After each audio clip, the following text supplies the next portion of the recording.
पामगढ़ के मोबाइल दुकान ले 6.5 लाख के मोबाइल होइस चोरी। सीसीटीवी और हार्ड डिस्क भी ले गई चोर। देखो रिपोर्ट। जांजगीर जिला के पामगढ़ में चोर मन 6 लाख के मोबाइल संग सीसीटीवी और हार्ड डिस्क भी लेकिन दुकान ले लगे घर ला भी निशाना बनाई। कुछ हाथ नहीं आए माँ एलसीडी टीवी तोड़ के भागिन चोर। शाम को 5:15 बजे बिलासपुर बच्चे को दिखाने गया था कार से। फिर रात को 11 बजे आया हूँ तो ये सब घटना हो गई थी चोरी। यहाँ कम से कम मेरा मोबाइल 6.5 लाख के आसपास चोरी हुआ है। तोड़ दिए हैं घर का। पुलिस वाले आए थे, क्या बोले? पुलिस वाले देख कर गए। रात को 12 बजे के आसपास आए थे 4 लोग। सब फिंगरप्रिंट जितना भी दिख रहा था सबको लोग कैप्चर करके ले गए हैं।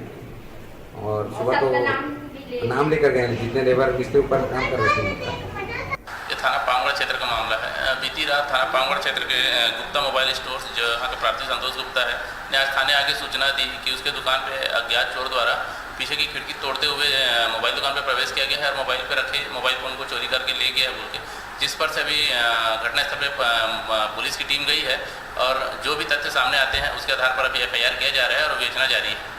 अभी इसका अंदाजा प्रार्थी ने भी नहीं बता पाया। अभी वो पूरा रकम कैलकुलेट कर रहा है, कितने रुपए का मोबाइल गया है उसको कैलकुलेट करके बताऊंगा बोला है, तो अभी रकम का अंदाजा नहीं लगा। पामगढ़ पुलिस चोर मन के पतासाजी में जुटे है। पामगढ़ ले विजय टंडन की रिपोर्ट।